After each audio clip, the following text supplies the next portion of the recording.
In the vast expanse of space, aboard the colossal station known as the Galactic Center, 3,000 representatives from various species gathered in the Grand Chamber. The room's architecture blended organic curves with crystalline structures, creating an atmosphere of power and authority.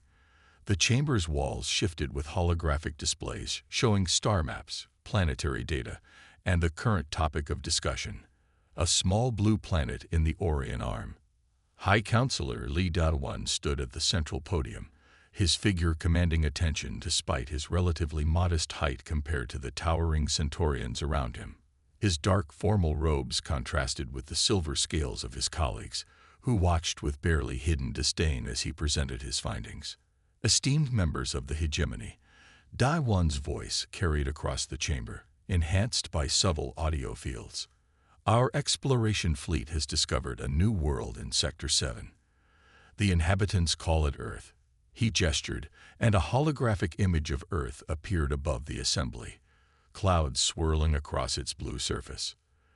The Centaurian representatives shifted in their seats, their scale-covered skin catching the light. Some whispered among themselves, while others made notes on their data tablets. The atmosphere in the chamber was one of mild interest, mixed with obvious superiority.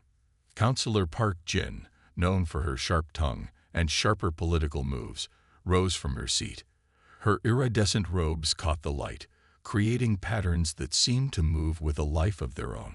High Counselor, she spoke, her voice carrying a note of amusement. You've called this assembly for this, another primitive world. Her lips curled into what passed for a smile among her kind. I see from the data they've barely reached their moon. Their technology is crude, their society fragmented. They still fight among themselves over resources and ideology. Laughter rippled through the chamber, a mix of different sounds from various species. The Arcturians clicked their mandibles in amusement, while the gaseous nebulons pulsed with mirth-indicating frequencies. Perhaps, Park Jin continued, clearly enjoying the attention, we should add them to our collection of protectorates. They might prove useful for basic resource extraction, at least. More laughter followed her words, louder this time. Among the assembled representatives, Kim Suho sat quietly, his young features focused on the holographic display. As the newest and youngest member of the council, he had learned to observe more than speak. While others saw only a primitive world, Suho noticed details others missed. The rapid progression from steam power to nuclear physics in mere centuries, the exponential growth in computational capability, the unusual adaptability of human technology. The data scrolling across his personal display told a fascinating story. Earth had progressed from horse-drawn carriages to spaceflight in less than 200 years, a pace almost unheard of in galactic history. Most species took millennia to make similar advances. Suho's fingers moved across his tablet, marking certain data points for later review. High Counselor Daewon nodded diplomatically at Park Jin's suggestion.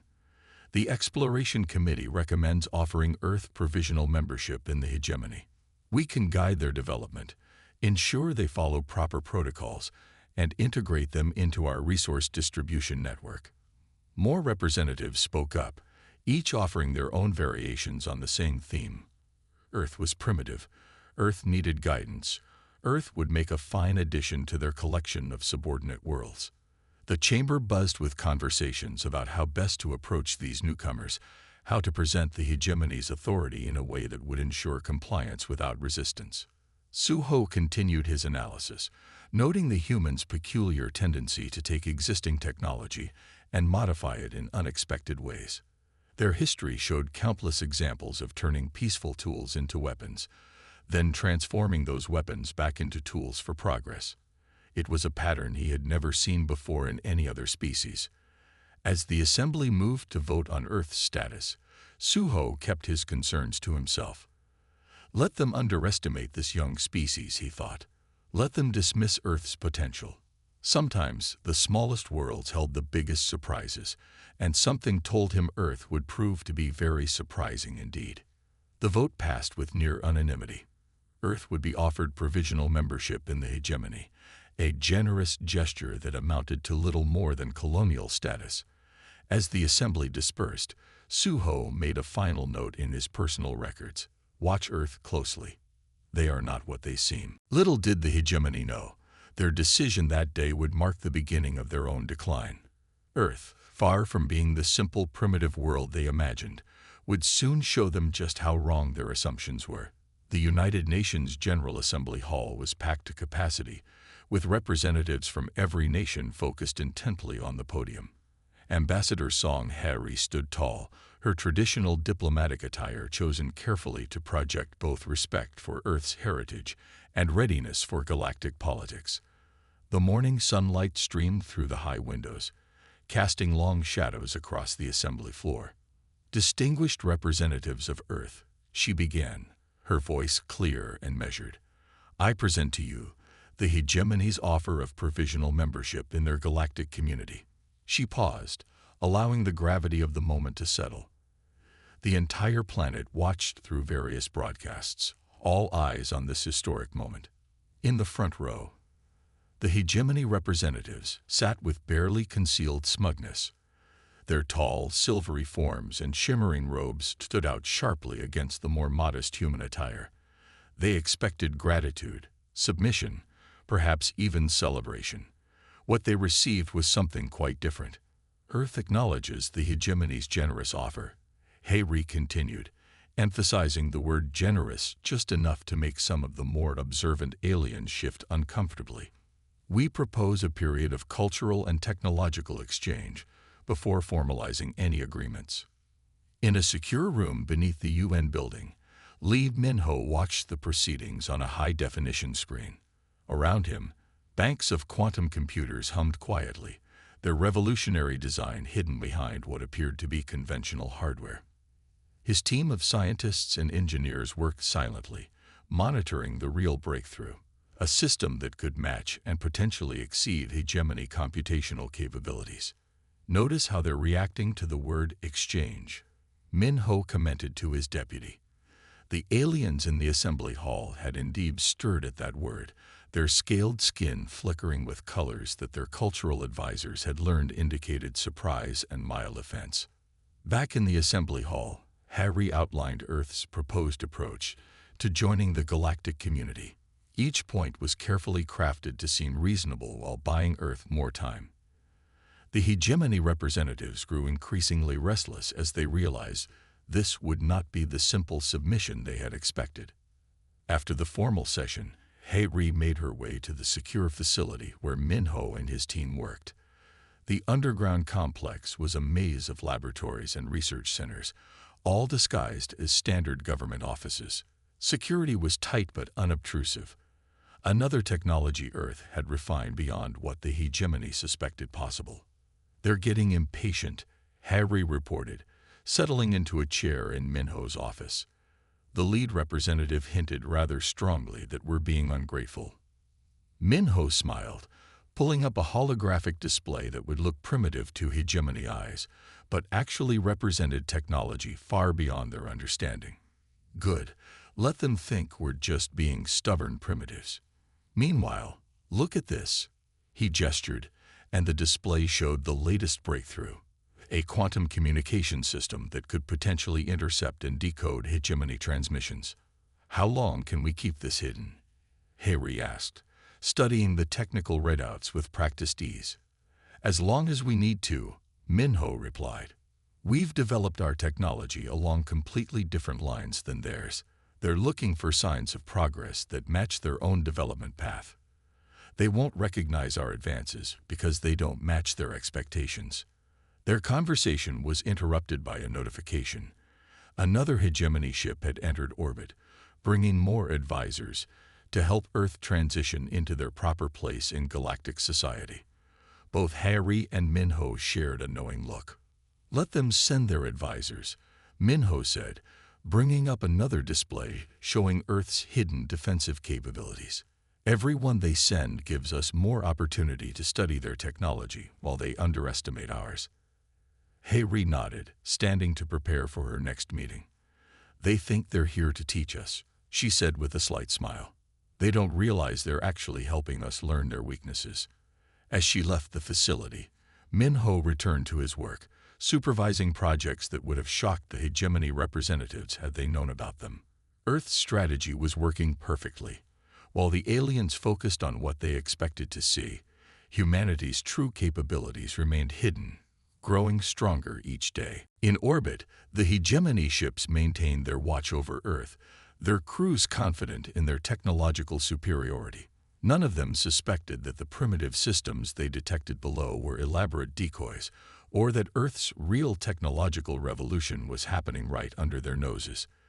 The demands arrived on a quiet Tuesday morning, delivered with the smug confidence that had become typical of hegemony communications. Counselor Kang Do-hyun's holographic form towered over the Earth delegation in the newly constructed Galactic Affairs Center in Geneva, his scaled features arranged in what he probably thought was a benevolent expression. "Earth has been most fortunate in receiving our guidance," Kang announced, his translator converting his words into perfect English. "Now it is time to show proper gratitude. The hegemony requires an increase in resource production, 300% above current quotas." Ambassador Song Hae-ri sat at the conference table, her expression carefully neutral as she made notes on her datapad. Around her, other Earth representatives maintained similar composed expressions, though a few exchanged quick glances. "Counselor Kang," Hae-ri spoke, her voice steady. "Such an increase would strain our current production capabilities. We would need time to expand our operations." Kang's scales rippled with what Earth's sinologists had learned to recognize as amusement. "Of course, we understand your limitations. The hegemony is prepared to provide additional oversight and technology to assist in meeting these new quotas." In the observation room behind a one-way window, Lee Min-ho watched the exchange with several military officials. "They're finally showing their true intentions," he murmured, tapping commands into his control panel. "Time for our first reveal." Back in the conference room, Hae-ri was speaking again. "Perhaps a demonstration of our current capabilities would be helpful, Counselor." She nodded to an aide, who activated a holographic display in the center of the room. "What is this?" Kang demanded, his scales now showing patterns of annoyance. "A live feed from our Lunar Base 3, Hae-ri explained. The display showed a large installation on the moon's surface. "We've been developing some interesting technologies there." As they watched, a shield of rippling energy surrounded the base. The gravitic field was visible as a slight distortion in the space around the structure, exactly like the shields used by hegemony vessels. Kang's scales lost their sheen. "Impossible," he sputtered, leaning forward to study the display more closely. "This is some kind of trick. You're centuries away from gravitic field technology." "I assure you, Counselor, this is quite real," Hae-ri replied. "Would you like a closer look?" With another signal, the view changed to show the shield generators. Their design was notably different from hegemony technology, more elegant and compact. "Our scientists took a different approach than the standard hegemony method," Hae-ri explained, her tone deliberately casual. "We found ways to generate the fields using less energy and fewer resources." Kang's translator couldn't quite keep up with his rapid speech as he demanded explanations, his scales now showing patterns that indicated alarm and confusion. "This technology was not provided to you. How did you develop this without our knowledge?" "Earth has always been resourceful, Counselor," Hae-ri answered. "We've learned much from our association with the hegemony, but we've also continued our own research paths." In the observation room, Min-ho smiled as he watched Kang's reaction. The alien counselor was rapidly sending messages, presumably to his superiors. Earth's carefully maintained facade of technological dependence had just shown its first crack, and the hegemony was realizing their primitive protectorate wasn't quite what they had assumed. "The resource quotas will need to be revised," Kang finally said, his earlier arrogance replaced by careful formality. "We will need to discuss this development with the High Council." "Of course," Hae-ri replied smoothly. "Earth looks forward to continuing our productive relationship with the hegemony." The subtle emphasis on productive wasn't lost on anyone in the room. After Kane's hologram disappeared, the Earth delegation remained seated, They all knew this was a turning point. The hegemony would now be watching them more closely, but they had also been forced to recognize that Earth wasn't the simple primitive world they had thought. How long before they realized this was just the tip of the iceberg?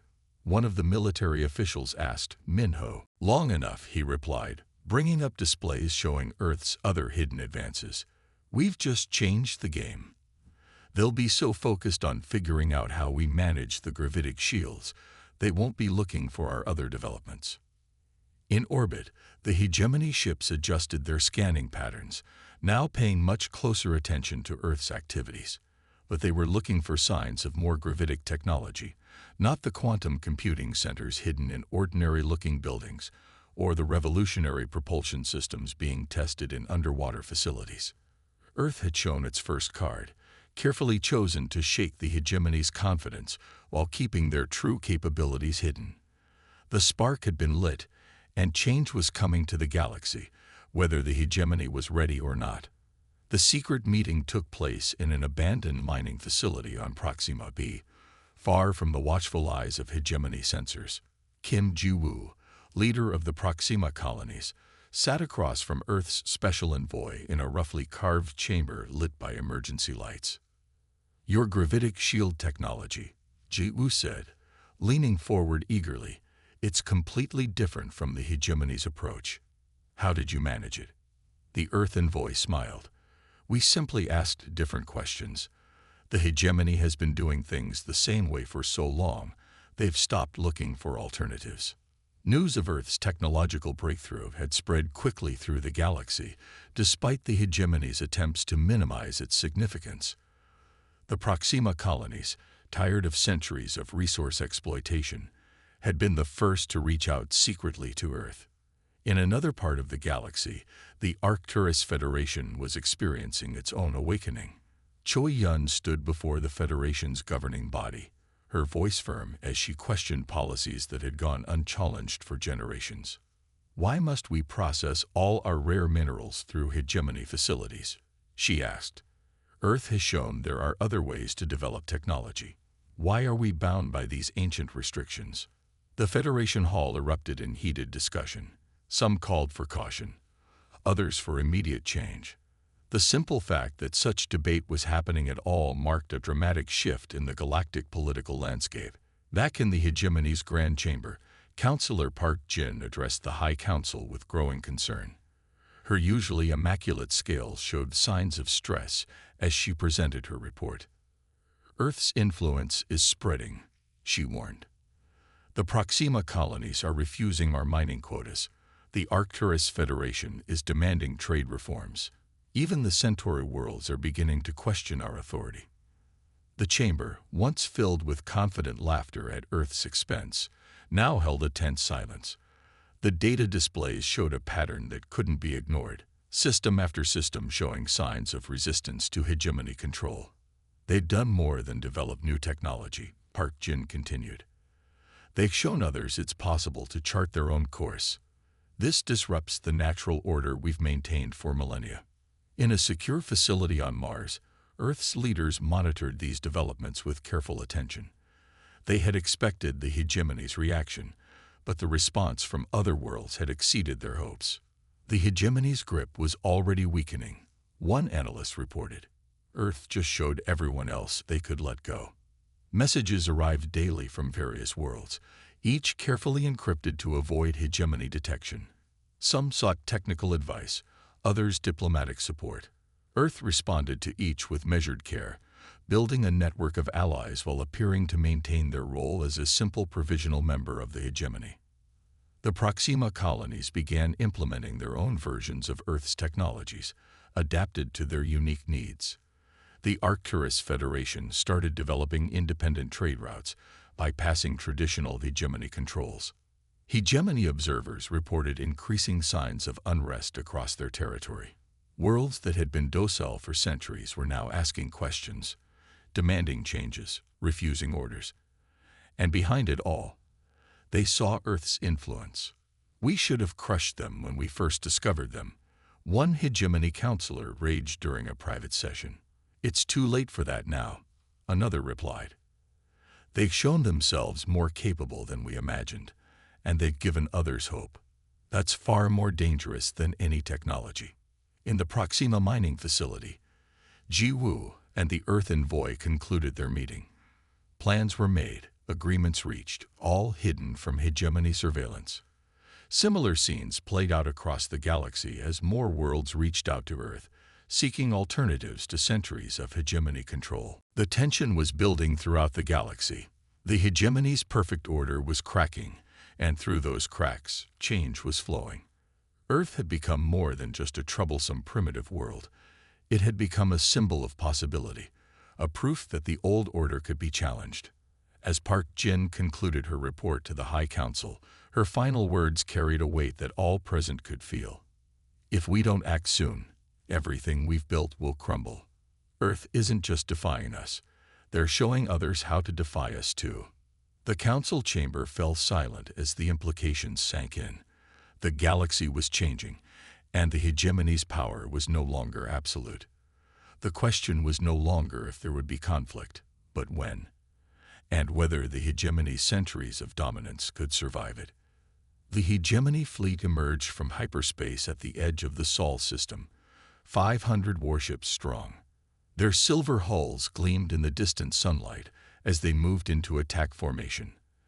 Admiral Park Jin stood on her flagship's bridge, watching tactical displays with cold satisfaction. "Send the message," she commanded. "Let Earth see the price of defiance." The fleet's appearance didn't trigger the panic she expected. Instead, Earth's orbital stations continued their usual activities, while civilian ships calmly moved to designated safe zones. The lack of visible fear or chaos made the Admiral's scales ripple with unease. In the underground command center beneath the Pacific Ocean, Lee Min-ho watched the hegemony fleet's approach on massive holographic displays. Around him, his team worked with practiced efficiency, their faces illuminated by the soft blue glow of quantum interface terminals. "They're following exactly the attack pattern we predicted," one operator reported, moving into standard hegemony assault formation. Min-ho nodded, checking the status of Earth's hidden defense network. Years of preparation were about to be tested. "Let them get closer," he ordered. "Wait until they're fully committed." Admiral Park Jin's confidence grew as her fleet moved deeper into the system without resistance. "Earth's defenses are even weaker than our intelligence suggested," she commented to her bridge crew. "This will be over quickly." The first sign that something was wrong came when her tactical officers reported unusual energy readings from what appeared to be debris fields. Before they could analyze the data, hundreds of small objects activated throughout the fleet formation. "What are those?" Park Jin demanded, watching new signals appear on her displays. Her answer came in the form of focused energy pulses that emerged from the seemingly harmless debris. Each pulse matched the exact frequency of her ship shields, but instead of blocking energy, they amplified it, turning the protective fields into weapons against their own vessels. "Impossible," Park Jin shouted as ship after ship reported shield failures. "How did they?" Her words were cut off as a transmission cut through all their communications channels. Lee Min-ho's voice was calm but carried unmistakable authority. "You assumed we would follow your path of technological development," he stated. "Instead, we forged our own. Your shield frequencies were predictable because you haven't truly innovated in centuries. You've only refined existing technologies." The hegemony fleet's formation broke as ships tried to adapt to this unprecedented attack. But Earth's defense network had more surprises. Quantum-linked drones appeared seemingly from nowhere, using the hegemony's own targeting data against them. "Fall back," Park Jin ordered, watching in horror as her mighty fleet was systematically dismantled by technology she couldn't even understand. "Full retreat." From his command center, Min-ho watched the hegemony ships turn to flee. "Should we pursue?" an officer asked. "No," Min-ho replied. "Let them run. Let them tell others what they saw here." But first, he activated the transmitter again. "Admiral Park Jin, know this. Earth will no longer submit to hegemony rule. We offer you one chance to leave peacefully. The next time you enter our system with hostile intent, your ships won't be allowed to retreat. The remaining hegemony vessels accelerated away from Earth, their once proud formation now a chaotic scramble for safety. As they fled, Earth's true defensive capabilities revealed themselves. Massive platforms emerging from cloaked positions, arrays of satellites shifting from invisible to visible spectrum, all displaying technology far beyond what the hegemony had believed possible. In the aftermath, Min Ho's team began assessing the engagement's results. Not a single Earth vessel or installation had been lost. The defense network had performed even better than simulations had predicted. Send word to our allies, Min Ho instructed. The test was successful. Earth's defense systems can counter hegemony technology effectively. It's time for the next phase. Across the galaxy, the news spread quickly. The mighty hegemony fleet had been defeated not by superior numbers or brute force, but by innovation they hadn't believed possible. Earth had not just defended itself, it had revealed that the hegemony's technological superiority was an illusion. In the hegemony's grand chamber, Park Jin's report caused an uproar. The council that had once laughed at Earth's primitive status now faced the reality that their power base was built on stagnant technology and false assumptions. Earth had changed the rules of the game. The breaking point had been reached, and there was no going back to the old order. The galaxy watched and waited to see what would happen next as humanity prepared to help other worlds break free from hegemony control.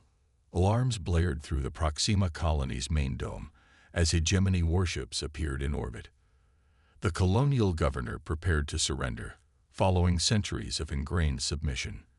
But this time was different. Earth defense ships emerged from stealth positions, their advanced weapons already targeting the hegemony vessels. In Earth's global command center, Noun Hansol watched the battle unfold across multiple holographic displays. Proxima defense successful, he reported to the assembled leaders. The hegemony fleet is retreating.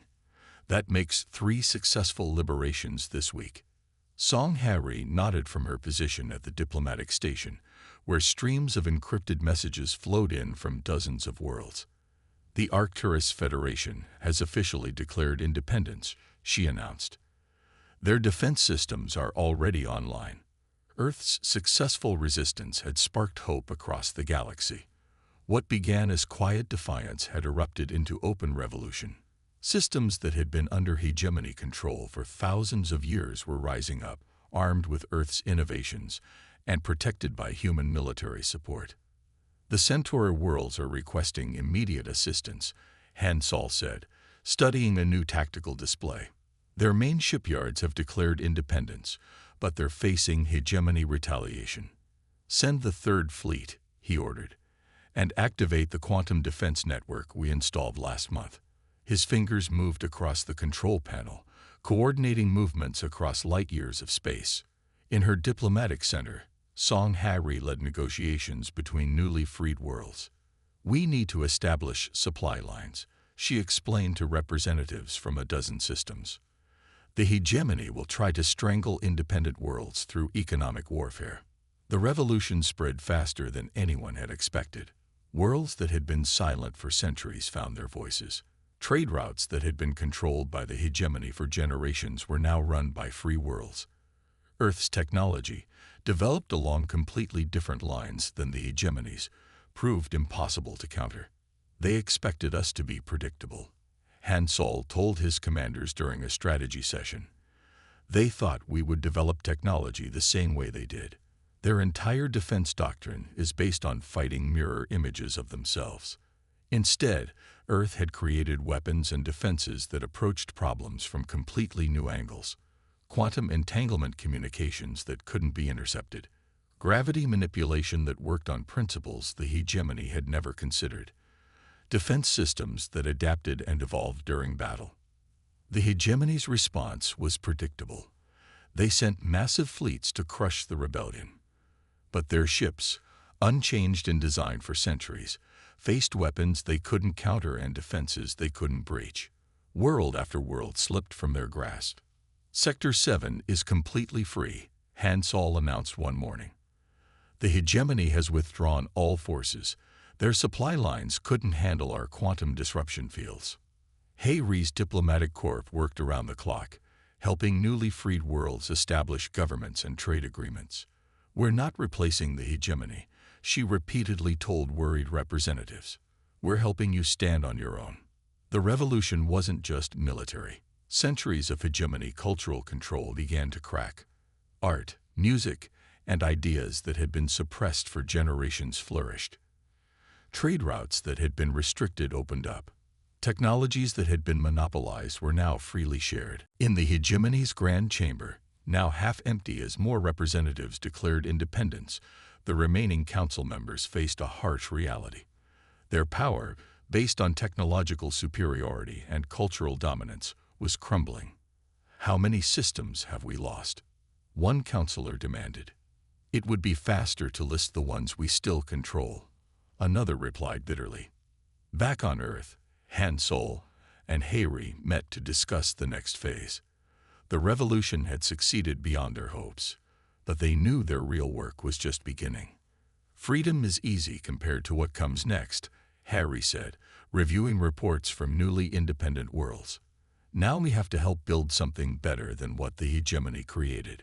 Han Sol nodded, looking at a galaxy map showing free systems in green, hegemony control in red. The green was spreading like wildfire.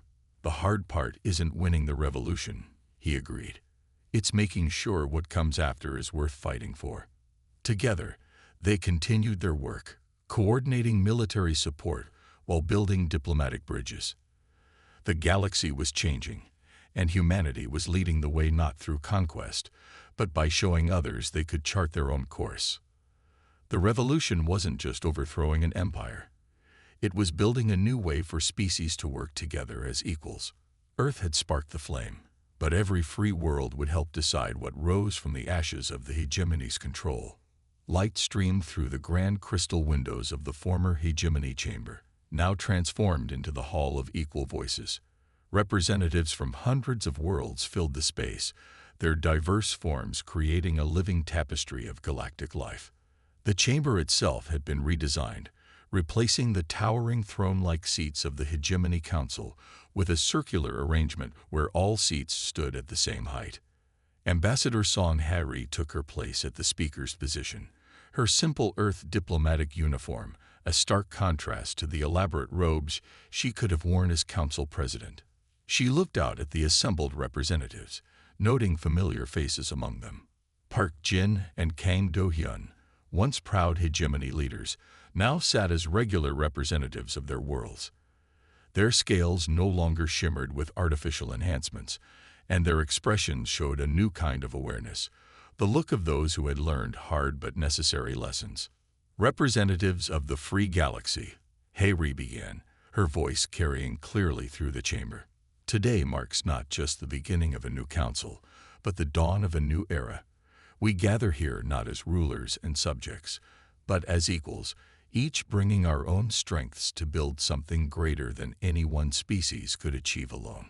The chamber's displays showed images from across the galaxy, new trade routes connecting previously isolated systems, joint scientific ventures between former rivals, cultural exchanges bringing together species that had never freely mixed under hegemony rule. Look around you, Hayri continued. Where once this chamber held only those deemed worthy by the hegemony, today it welcomes all who wish to participate in our shared future. Our differences are no longer barriers to be overcome, but strengths to be celebrated. Kim Suho, seated among the Earth delegation, watched with quiet satisfaction. He remembered sitting in this same chamber years ago, keeping his observations about Earth's potential to himself. Now those insights had helped reshape the galaxy. Our first act as the new council, Hayri announced, will be to establish the framework of equal development. No technology will be restricted.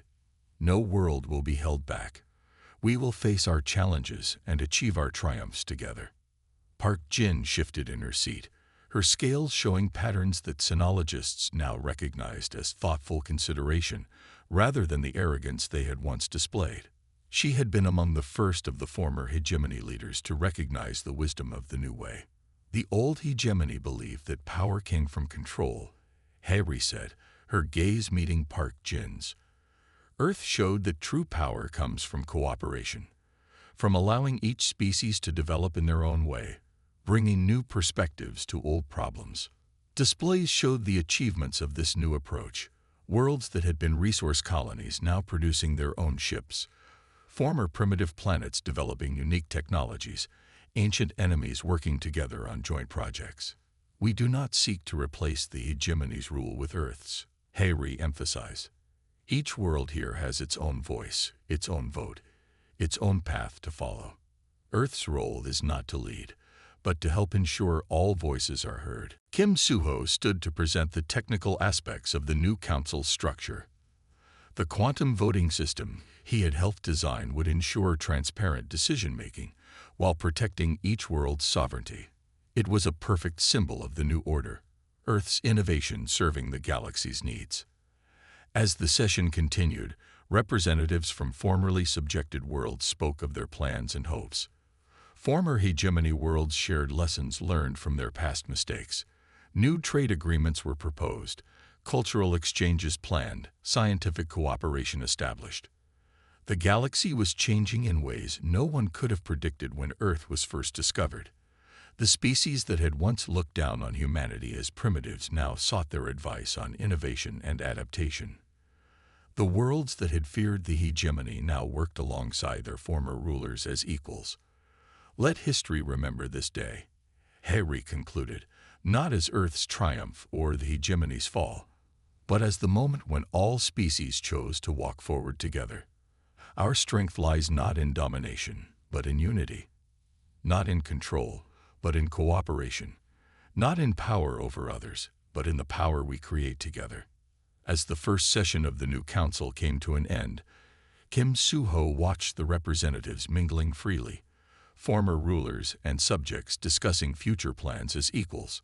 Earth had indeed shown the galaxy its place, not through force or dominance, but by revealing a better way forward for all. The chamber that had once echoed with dismissive laughter at Earth's primitive status now hummed with the sound of hundreds of species working together to build a future none of them could have imagined alone. It was, truly, a new dawn for the galaxy.